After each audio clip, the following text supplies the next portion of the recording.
Thursday night was a debate night in American, right? Yes.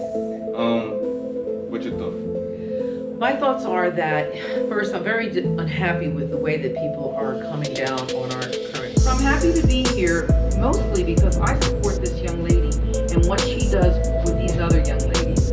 I saw the event as a step up in helping our young people, especially people of color. So, in resources, poverty, people who are living in the community. So I think that to me is important to deal with the youth crime. And the last but not least, our young people need resources as well in terms of after-school programs and things like that, because that's another thing. We sometimes take care of them when they're younger, but then we forget about them a little bit when they're teenagers, and that's a delicate age. So we've got to educate them at all levels. That's true. And Delaware is growing. A lot of people moving around. Places that used to be a farm, that's housing community. But they can't take your education. So you gotta ask why sometimes it is so hard for us to get that education. Equitable education and opportunities is what's going to rise you above everything. Not money, education. That will lead to the money. So thank you for those words of wisdom. She also was blessing the leaders and thanking us. And as your councilwoman at large, I remember right here, Vidal, that was where my first fundraiser was held. When scared to death, I ran for office. And it's, where'd she go? She's hiding over there in the corner because she knows I'm about to call her out. When Senator Margaret Rose Henry, who I proudly call my political mother, and my mama, now that my own is gone, she convinced me to run for office. She gave me I gave her all the reasons why I shouldn't run. She gave me all the reasons why I should. In the end, we all know who won. So that was my first fundraiser right there in that corner, and I did get elected to City Council at large, and I did become the first Hispanic woman elected to office in Delaware, and I'm proud of that feat. And I mention it because it is important that these young ladies and everyone in the community sees that we, people of color, women, men, whomever you are, that we are setting the pace, that others came before us, and it's because of people like Margaret Rose Henry who led the way to inspire women like me and others, my council colleague Yolanda McCoy, who is here with us today from the 6th District. You know, we now have more women on council than any other time historically. And sadly enough, we lost 3 of them, so we started out with 9. To begin with, it was record-breaking. So I'm happy to be here, mostly because I support this young lady and what she does with these other young ladies. I saw the event last year, I was here last year. This year, they've chosen to honor me at the event in October, and I'm really just so humbled by that. But I will continuously fight for these young women and for the youth of our community because they are the leaders. I'm going to continue to support you no matter what, and she knows when she calls me, I'm there. She's got the money, she's got the support, and what's the first thing I do? I send it out to all my colleagues, right? Councilwoman McCoy, I asked them all to jump on board. I said, please support this program because it's important that we keep this going. These pearls of wisdom are so important. I want to leave you with something that I heard Mayor Przicki say last night at the HBCU ball, which was amazing. We're raising so much money for our young people to go to school, for that education to be attained. And he said that when he was asked what was his biggest regret, I guess, or what does he feel was unaccomplished out of all the things that have been accomplished, and he said he felt that there was still so much more that needed to be done, that we didn't get the city where he would like to have gotten it. But then he said, you know what? One of the biggest accomplishments, by the way, is that HBCU.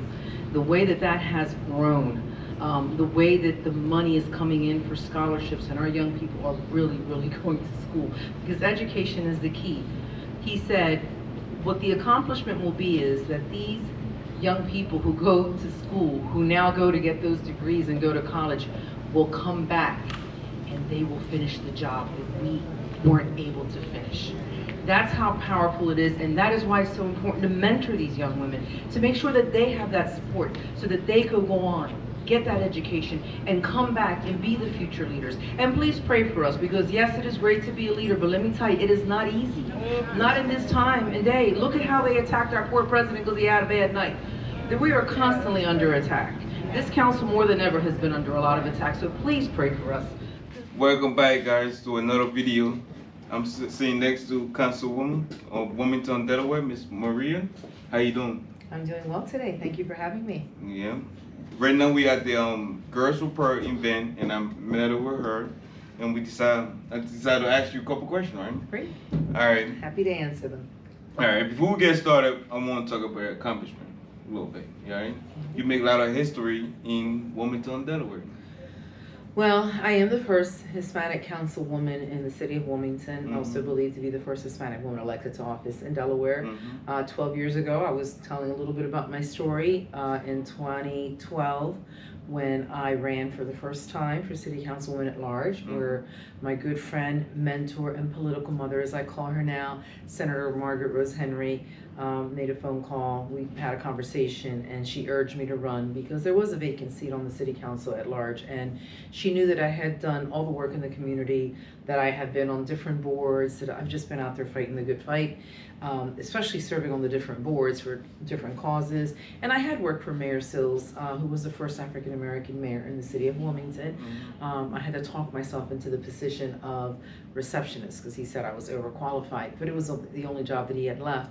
But he promised to promote me, and then I became the special events coordinator. So I started working in the community, producing events. And you know, back then, when you think about, this was almost 30 years ago, we didn't have a lot of Hispanics in positions, in high positions, and people wanted representation on the board. So they started asking me to serve on these different boards. I hate to use the word token, but technically I was the token Hispanic. I was asked to serve on these boards, and what those organizations found is that I'm very hands-on, have a lot of energy, and I just couldn't sit still. So if there was something that needed to be done, I just did it. And they realized that, one, I keep my word. So that's part of what my success. Keep your word, return phone calls. Now, as I've gotten busier, I have to admit there might be someone out there who I may not have returned your phone call, and I'm so sorry. Blame it on the mind, not the heart. But for the most part, people know that I follow through. I mean what I say what I mean. I don't mince words, I don't bite my tongue. I am very passionate. Sometimes it's good, sometimes it's bad, because you know, I'm learning. I'm still learning, I'm a work in progress. But I think for the most part, I've been level-headed. I think some people expected fireworks when I got elected, and you know, because you got to learn to compromise as a leader. It can't always be my way or the way I see things. And if you vote for me and supported me, and you feel that I'm not supporting what is important to you, you got to understand that I'm working with other people too, and sometimes I got to look at what's good for the greater community. And as a city councilwoman at large, what does that mean? That I'm citywide. So what one district and one community might need, another one doesn't. So I'm trying to balance out advocating for you while I'm also trying to advocate for what those people over here need, or maybe they don't think that we should be spending money or energies on what this community might need. And I got to explain the same thing to them. Your needs are different. You might just be worried about street cleaning and a stop sign in your community, but I got neighborhoods where I got young men and women dropping, where gunshots are flying, where we need to stabilize those neighborhoods, and they need resources. So, you know, it's when you're a leader, especially when you're a mayor, and I keep saying that I want to be mayor one day, and it's like the most thankless job. But there is a saying in politics that your friends will become your enemies, and your enemies will never become your friends. And I find that to be true. I'm not in that position yet, but I think that the higher you go, the more the challenges are as you're representing more people, and people have really expectations, sometimes unrealistic, but they have a lot of expectations, and we just have to do the best that we can. But I think if it comes from the heart, and people know that about me, that I'm sincere in the things that I do, that has been part of my growth and success in just genuinely being kind and loving people, loving others, loving my community, and loving my city. All right. Another historical event. You're the first Hispanic ever run for city mayor of city of Wilmington. Yes, that's true as well. We had other women that ran and they lost, and sadly enough, we've yet to elect a woman. All right. So what inspired you to keep breaking those barriers? Well, that's history of the city of Wilmington. Because the void is there. And you know, the reason I ran for mayor, and I already knew that everything was stacked up against me. My chances were very limited. And people say you're foolish, you're leaving your position on council. And foolish I was, because I didn't realize it was this pension that I qualified for had I stayed on, and I didn't. I lost that as well. I had to start over. I ran because I felt that there was 8 of us, 4 black men and 3 white men, and then just me, the Hispanic, right, woman. The women, the voices, we had so many record breaking, but when I got on council, and I remember then January, that first notice that went through that a young man was killed on the north side, not far from where I lived. I drove to the location where the shooting took place. And then I made that a habit. I started going to every shooting location. When I started realizing, and then I go to funerals. I mean, I was making myself sick because I'm an empathetic person. So I have sons, children. I put myself in the shoes of that mother. What must it be like for a mother to bury her child? To lose a child in a violent crime with no warning whatsoever. That really impacted me. I literally had to go away and get some spiritual strengthening and learn how to be sympathetic instead of empathetic. But that also inspired me, and it just blew my passion up that we have to have a safer city. Look at the things that are causing the root causes. Some of them are out of my control. You know, when we look at poverty, we want to have more equitable opportunities. So as a councilwoman, I will always advocate and fight for that. But what power do I have as a councilwoman? So I can't change the educational system, but I can advocate and work with those that can, right? Because we know that equitable access to education is a step up in helping our young people, especially people of color. So, and resources, poverty, people are living in poverty. So what opportunities can we try to create so that there's other options? And the other idea I had is that we have broken mothers raising broken children, that we really should be helping the moms. And I started this little program called Meeting of the Moms. Really didn't take off with it because, you know, that's when I ran for mayor. But those are the things that motivated me and why I needed to run, because I felt that the voices of the mothers, the voices of the women were not being represented at the table. That I'm not saying those men didn't care, because all of them have been amazing leaders and they do care about young people, and some of them had even started programs and did things with young people. But what I was saying is that there's a perspective that a woman brings to the table very differently than a man, and working together we can accomplish great things. Because I'm not saying we don't need men, and I'm not bashing men. What I'm saying is give us the opportunity, we bring a different dynamic to the table. And that's what I brought to that race. And I'll tell you, I activated them. I knew what I was talking about, and my solutions were good enough that even the current mayor had utilized some of them when he took office. And now I'm at a good place. Having ran for mayor and losing actually helped me get my voice out there. So when I ran again for city council at large, it was during COVID. My mother did not pass from COVID. It was her heart that failed, but I lost my mother 10 days after I had filed. Sorry to hear that. Yeah. Well, you know, we celebrated her life, and that's what we did. It'll be 4 years this July 22nd. And my mother was such a strong leader. She was out there helping people vote, driving them to the polls, getting people registered to vote. And she really didn't even speak that English that well. But there she was in Westchester, just really active. When I was 14, I was out distributing ballots. So she got me involved. I was involved in so many campaigns before I even was an adult. And then when I came to Delaware, I worked on so many campaigns. Senator Biden, of course, Mayor Sills being my first one, you know, other local races. And I just felt like, wow. When Senator Henry called me, I said to her, no, Senator Henry, I'm the person who helps others get elected. I'm not the one to be the elected leader. You know, I think I'll stay in my lane. And for so long, for like over 20 years before I ran, people were asking me to run. They felt that I had the leadership skills. Saw something in you. They saw something in me that I didn't see in myself. And that goes to, again, show that no matter what you look like on the outside, sometimes inside people do suffer from low self-esteem. And I think that, you know, at some point in my life I did. And that's why it's so important to me to empower these young ladies and other women and just people in general, you know, not just women, but obviously I'm going to be a voice for the women, but even the young men, because they need to know, they need to believe that there's something more out here and that there's something more than these streets. And that is what pushed me to run for mayor, because I'm like, I cannot continue to see the bloodshed and to see mothers burying their children. That is the hardest, because it goes against the law of the universe. It goes against nature. Our children are supposed to bury us. All right. 2013 was the year you got elected to city council. 2012, actually. 2012, I'm sorry. A little bit off, but that was the year you got elected, okay, right? But 2013 would have been my term to serve. However, there was a vacant seat, and I started serving a week after the election. Oh, all right. So I actually did serve in 2012 for 2 months under the current council, and then my inauguration was on my mother's birthday, January 8th, and I remember that day, and it was so special, and I did give credit to Senator Henry as well as my political mother, but I did say that I blame my mother for being involved in politics, and our TV station, they zoomed right into her face, and there she was just smiling, and then they zoomed into Margaret Rose Henry, and I told the story that I just told now, how I was on roller skates out there, delivering ballots, and my mother just cared about everything and everyone. She could bring a dead plant to life. She raised 2 squirrels. There was a goose in our backyard that used to chase me and nap at my legs when I went to get the clothes. I mean, it was like a freaking zoo. It was so embarrassing to bring people over to your house, but my mother just had such a great love for animals, plants, and people. And that's what was so amazing. And I just remember growing up where my mother, we embraced the Black community. So we weren't those Latinos that try to separate ourselves from the Black community. She embraced the Mexican community when they were first starting to come in.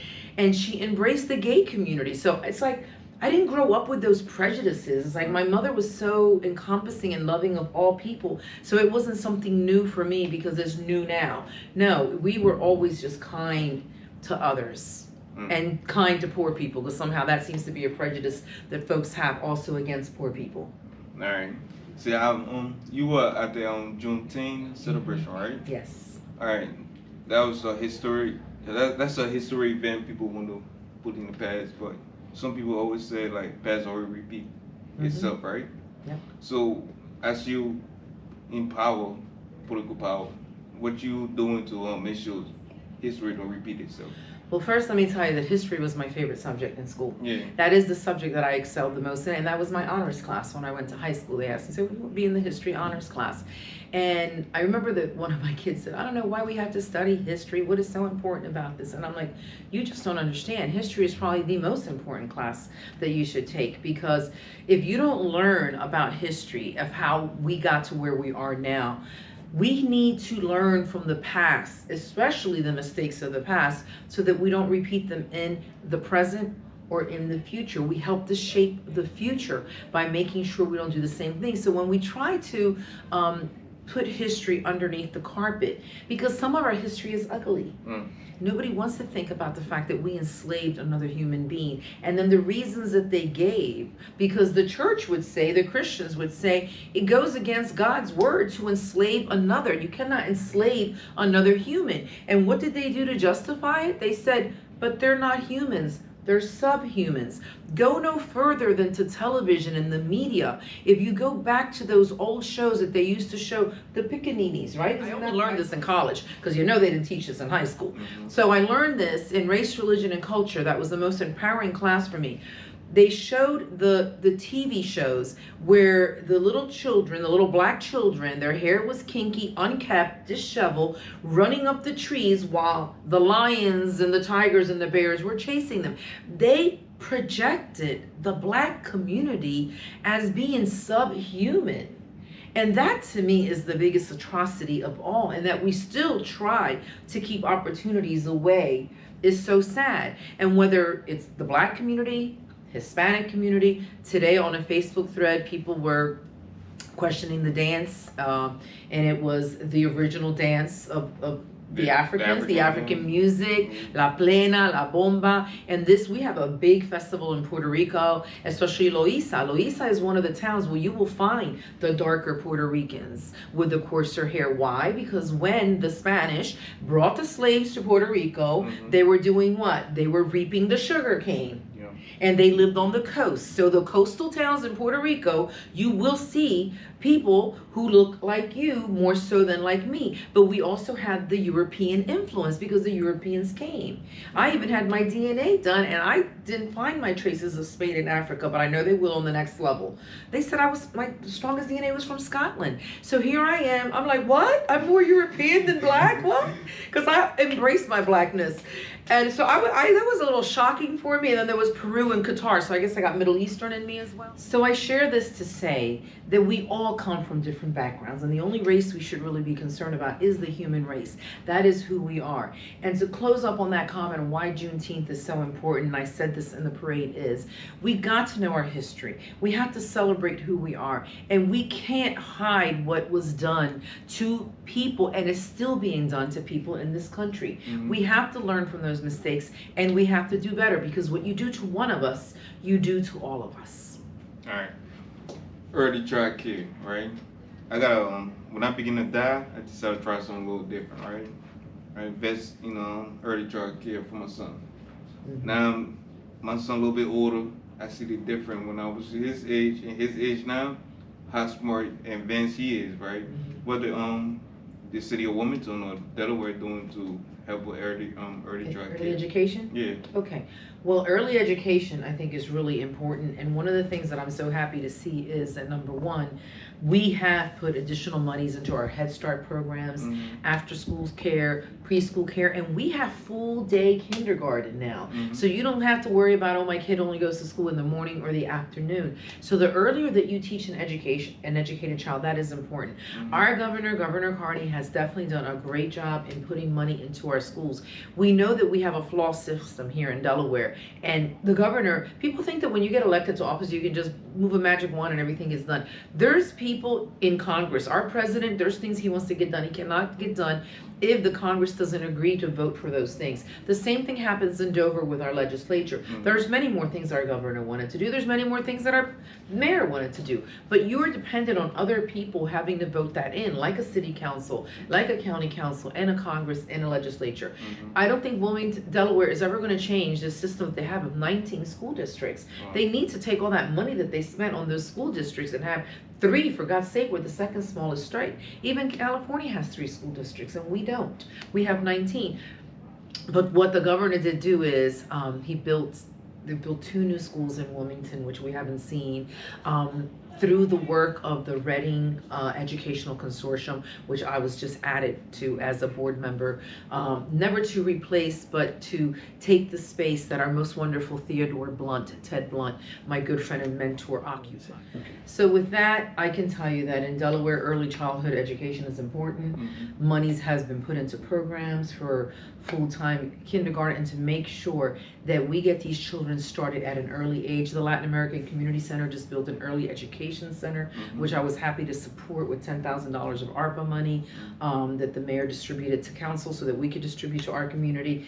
And it's going to be so key. You can start teaching them from the time that they're newborn. So I feel we have a lot more work to do in the area of education, but I know that our children, if they get that head start that they need, they will do well. And that's how we can bring that body count down in the streets, by making sure that we have resources. Our young people need resources as well, in terms of after school programs and things like that, because that's another thing. We sometimes take care of them when they're younger, but then we forget about them a little bit when they're teenagers, and that's a delicate age. So we've got to educate them at all levels. That's true. And Delaware is growing. A lot of people moving around. Places that used to be farm, that's housing community now, right? All right, now local people worried about Delaware turning into the next San Francisco, where everything prices go up, and people from outside can't afford it, but the local cannot afford it. What you're doing in place to put a guideline in place to keep it fair for the local and the outsider? Well, I don't think there's anything negative about growth. I think we still have a ways to go. There is an urban sprawl, as some people say. Delaware is actually very affordable, which is why people are moving here. They're leaving Washington, D.C., they're leaving Philadelphia and New York, because they can take a train to go to work, and they're coming to live here. The cost of housing is lower in Delaware, although it is climbing up a little bit. I recently saw that we might even be higher than Pennsylvania, but we don't have as much stock in terms of housing, especially affordable housing. So I'll tell you that, we're going to keep welcoming people because we want our state to grow. We're going to make 1 million one of these days. I don't like to see urban sprawl. I think our open lands are important. And of course, I'm very concerned about the environment and what this does, and to make sure that when we are bringing more people, that we're doing it in a way that's environmentally safe, and that we put measures in place to protect our environment. Now, I had a really hard time finding my own house in the competition in order to buy a house a couple years ago. But in terms of affordable housing, I'm on the board of the Wilmington Land Bank. The Land Bank is a place that where when a house is lost in sheriff's sale for whatever reason, or especially the vacant properties that are left to deteriorate, they go to sheriff's sale if the person doesn't do anything to fix them, sell them, or live in them. I actually have legislation coming up to up those fees to make it more undesirable for you to keep a vacant property longer. Because I found in my little visits where the young men and women were getting shot, that usually those things were happening within 100 or 300 feet of a vacant property, which is why neighborhood stabilization is so important to me. Housing is important to me. I believe that if you stabilize the neighborhoods, you will have less crime. And I believe that when we do that, we will have less bodies dropping, less negative activity taking place in our neighborhoods. So with the land bank, those properties are put out to bid, and we have individual contractors, private contractors. Right now, 85% of the people who are acquiring these homes are minority contractors. They fix them up, they either sell them or they rent them. In certain neighborhoods where there's a high concentration of renters, we're trying to sell them so we can balance that out, because that also adds to the crime equation. Sometimes you need more homeowners and people that really are going to be attentive to their neighborhood versus people that are not there permanently. But we also know that not everybody can buy, so we've got to have affordable rentals. So working with the Wilmington Housing Authority, working with the State Housing Authority and the programs that are in place, I believe that we are doing both, trying to balance it out. But there's always more work to be done. But housing is important. A person's home is their throne, it's their palace, and no matter how big or how small. And it's important to me that children have safe places to live, and that we hold landlords accountable for having safe homes to live, that people are not just living in fear that they're going to get evicted if they complain because the property is not up to par. I know of a young lady who died from an asthma attack because there was nothing but mold in her home. So safe, secure, and affordable housing is very important, and I don't believe that we're at that point yet that we're unaffordable, that people can't live here, and we're making sure that we have those pockets of affordability. Yeah, for people that live in Delaware can afford a house instead of build from outside. Yes. All right. Thursday night was a debate night in America, right? Yes. What's your thought? My thoughts are that, first, I'm very unhappy with the way that people are coming down on our current president. It was a debate that showed a man who told nothing but lies the whole time he was there, with scowls on his face. And as someone who speaks in public, I do get nervous. I do stumble over my words. President Biden, as he said yesterday in a rally in North Carolina, I'm not a spring chicken anymore. Things are going to be a little slower, but that doesn't mean that we should doubt his ability. And I always said, you know what the sign of a great leader is? That one who surrounds himself with strong people, with good people, people that should be better than him. And I thought that even if he did skip and stumble over a few answers, it doesn't matter. He answered the questions when the other candidate did not. And at least when he answered truthfully. And as he said yesterday, when you get knocked down, you get back up. So I'm not worried. I am worried about the state of our country if young people and others and Hispanic people decide that Trump is the better choice, because he will bring America to ruins, and he will make this the type of country where we have dictators like Putin and Kim Jong-un, people that President Trump, that he worships. So in closing, it's just important that everybody gets involved in this upcoming election and votes. We just can't afford to sit home. All right. So you running this year, right? I am running. We run the re-election. same cycle as the presidential. Yes. So what do you think you're going to accomplish this? If you do win the election, what are you going to try to accomplish this time? Well, I want to continue my work with neighborhood stabilization. I am the chair of the Community Development and Urban Planning Committee. If the new council chooses me to continue in that role, I will continue my work with the land bank. Whether I'm sitting on council or not, I will still be part of that board. And I'm just going to stay focused on that. A couple of things that I want to elaborate on, and we're going to start this year, is to just make sure that there's additional funding to help people stabilize their homes. Sometimes people just can't afford to do the home improvements. Again, neighborhood stabilization, I think, is key.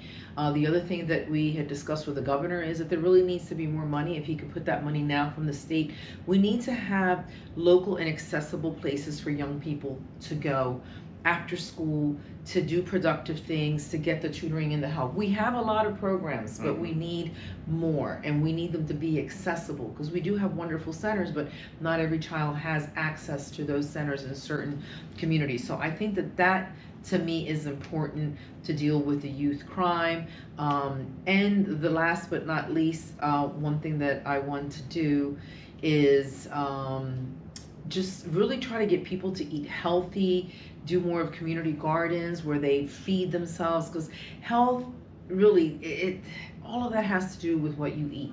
So you really are what you eat. To do that, and of course keeping the finances of the city stable so we can move forward, and our young people they're aging out of foster care. Mhm. I really want to fight for some of these buildings that we're repurposing. We got to have a place in a program where you do have a mom or a dad or someone that kind of runs it, and you have people taking turns being the house mother, the house dad.